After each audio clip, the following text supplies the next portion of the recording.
کہ اللہ کے پیارے حبیب جب شب معراج آسمانوں پر جلوہ فرما ہوئے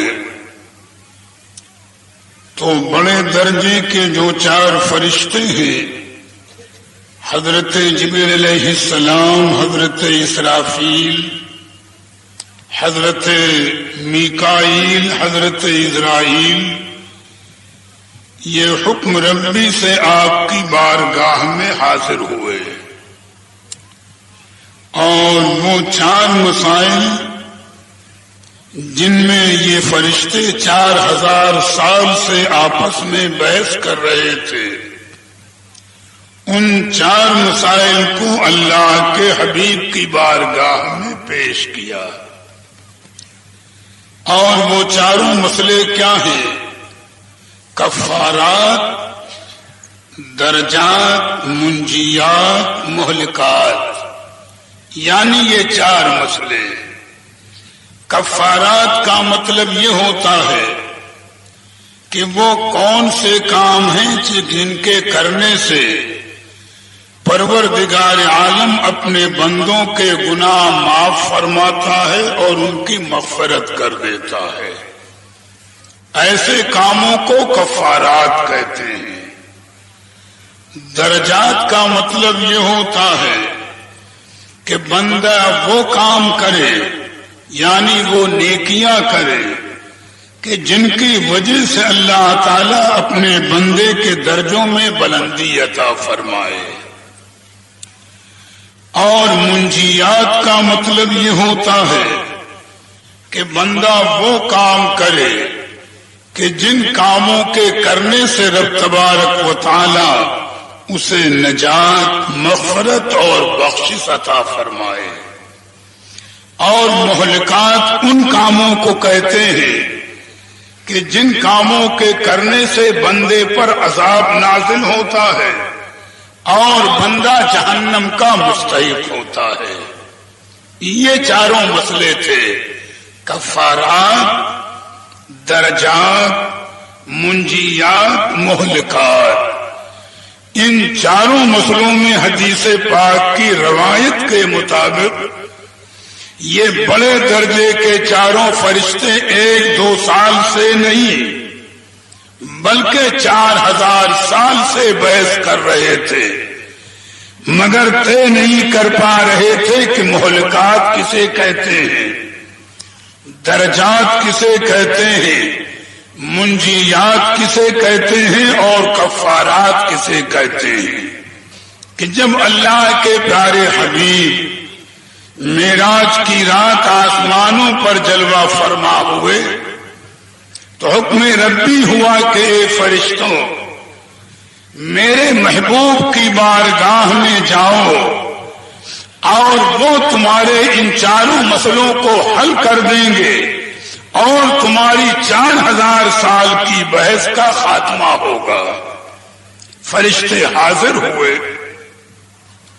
تو پہلا جو سوال تھا حضرت اسرافیل علیہ السلام نے کیا، انہوں نے عرض کیا، اے اللہ کے پیارے رسول، مل کفارات، کفارات کیا ہیں؟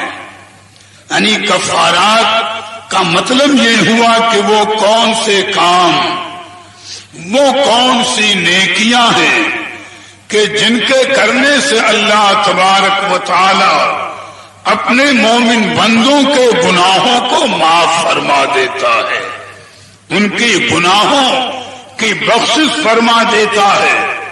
تو جب حضرت اسرافیل نے پہلا سوال پیش کیا تو اللہ کے پیارے حبیب فرماتے ہیں، اے حضرت اسرافیل، وہ 3 کام ہیں جن کو کفارات کہا جاتا ہے، وہ 3 کام ہیں۔ اسباغ الوضوء فی المکارہ، یعنی جب وضو کرنا گرا گزرے، سخت سردی کا موسم ہو اور وضو کرنا بظاہر تکلیف دہ ہو تو ایسے سخت موسم میں کامل طریقے پر وضو کرنا پہلا کام۔ وہ مشی الاقدام الی الجماعات، اور پیدل چل کر کے جانا اور مسجدوں میں جماعت سے نماز ادا کرنا، یہ دوسرا کام ہے۔ پہلا کام ہے سخت سردی کے موسم میں کامل وضو کرنا، اور دوسرا کام یہ ہے کہ جماعت سے نماز ادا کرنے کے لیے حتی الامکان پیدل جانا، اور تیسرا کام کیا ہے؟ انتظار الصلاۃ بعد الصلاۃ، یعنی ایک نماز ادا کر لینے کے بعد انتظار میں رہنا کہ دوسری نماز کا وقت آئے گا تو اسے ادا کریں گے، یعنی ایک نماز ادا کر لینے کے بعد بندے مومن کا دوسری نماز کے انتظار میں رہنا۔ یہ تین کام جو ہیں وہ رب کی بارگاہ میں کفارات کہلاتے ہیں، یعنی ان پر عمل کرنے سے اللہ تبارک و تعالی اپنے مومن بندوں کے گناہوں کی مغفرت فرماتا ہے۔ تو کفارات کی میں نے وضاحت کر دی، اور آج انہی تینوں باتوں پر میں تھوڑی سی تشریح آپ کے سامنے پیش کروں، ذہن کو حاضر کریں۔ کل انشاءاللہ درجات کا بیان ہوگا، پھر منجیات کا اور مہلکات کا۔ تو کفارات تین چیزیں ہیں: سخت سردیوں کے موسم میں کامل وضو کرنا، اور جماعت سے نماز ادا کرنے کے لیے پیدل جانا، اور ایک نماز ادا کر لینے کے بعد دوسری نماز کے انتظار میں رہنا۔ انہی تینوں چیزوں کی تشریح مختصر طریقے پر ہم آپ کے سامنے عرض کریں۔ پہلی چیز ہے وضو۔ بھئی ہر نمازی وضو کرتا ہے اور ہر مومن وضو کرتا ہے، تو وضو کے فضائل تو حدیث پاک کے اندر بہت زیادہ بیان کیے گئے، اور بہت زیادہ اس کی فضیلتیں عظمتیں بیان کی گئی ہیں۔ میں چند ایک حدیثیں آپ کے سامنے پیش کروں اور ذہن کو حاضر رکھیں۔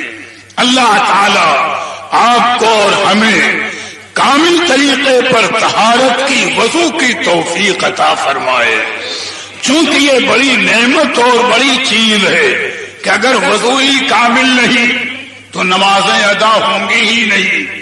بغیر وضو قرآن مجید کا چھونا حرام ہے۔ بغیر وضو کے اگر کوئی قصدن نماز پڑھے تو کافر ہو جائے گا۔ بھول سے پڑھ لی ہے تو توبہ کرے، جان بوجھ کر پڑھے گا تو ایمان ختم ہو جائے گا۔ اور ایک نازک ترین مسئلہ دیکھیں، بہت سا ایسا موقع بھی آتا ہے کہ بہت سے لوگوں کو غسل کی حاجت ہوتی ہے، نہانے کی حاجت ہوتی ہے، لیکن بعض موسم میں کئی دن گزر جاتے ہیں، انہیں نہانے کی توفیق نہیں ملتی۔ نفس کا غلبہ آرام کا کہ غسل کی تکلیف، سردی کی تکلیف کون برداشت کرے؟ تو دیکھو، کسی کو موت کا اپنے علم تو نہیں ہے کہ کب موت آ جائے، ایک سانس کا بھی تو بھروسہ نہیں۔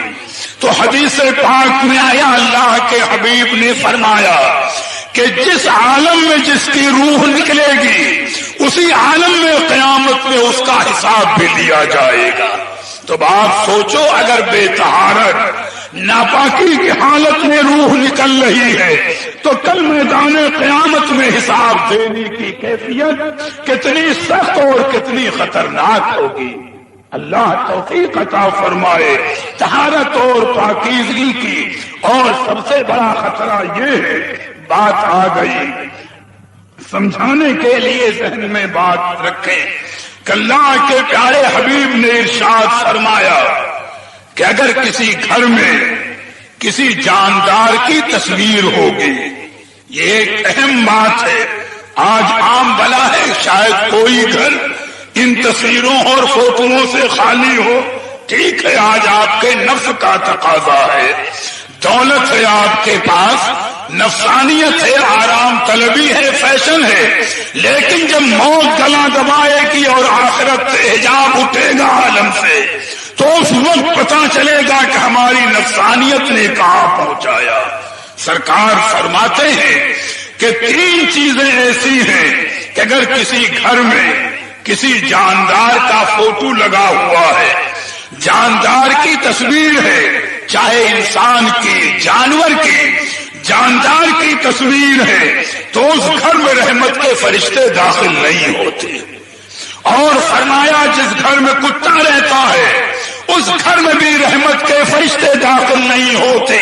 اور جس گھر میں ایسا کوئی آدمی مرد ہو یا عورت کہ جس کو نہانا واجب ہے، جب تک وہ غسل نہیں کر لے گا اس گھر میں رحمت کے فرشتے نہیں آئیں گے۔ تو آپ فیصلہ کر لو کہ اگر کوئی آدمی ناپاکی کے عالم میں ہے تو جب تک وہ ناپاک ہے رحمت کے فرشتے اس کے قریب نہ آئیں گے، اور اگر اسی عالم میں کہیں اسے موت آ رہی ہے تو لازمی چیز ہے کہیں ایسا نہ ہو کہ شیطان غلبہ کر کے ایمان کا خاتمہ کر دے۔ بچانے والے تو رحمت کے فرشتے ہیں، جب وہی نہ ہوں گے تو ایمان کے بچنے کا سوال کہاں ہے؟ لہذا اللہ ہدایت دے، توفیق دے۔ کتنا خطرناک پہلو ہے، اللہ تعالی امت محمدی کو توفیق عطا فرمائے طہارت کی، پاکیزگی کی، کہ اس سے ایمان کی بھی حفاظت، دین کی بھی حفاظت۔ بھی حدیث پاک میں آیا کہ اللہ تعالی نے ہر مومن کے ساتھ کچھ فرشتے پیدا کیے ہیں جو اس مومن کی حفاظت کرتے ہیں، جو اس مومن کی محافظت کرتے ہیں آفتوں سے، بلاؤں سے، شیطان کے فریب سے، شیطان کے وسوسے سے۔ تم آپ سوچو یہ رحمت ہی کے تو فرشتے ہیں کہ جو ہمیں بلاؤں سے بچاتے ہیں، ہمیں مصیبتوں سے بچاتے ہیں۔ اور اگر آدمی ناپاک ہے تو لازمی چیز ہے کہ یہ رحمت کے فرشتے دور ہوں گے، تو جب یہ دور ہو گئے تو لازمی چیز ہے کہ ابلیس کا فریب چل جائے گا۔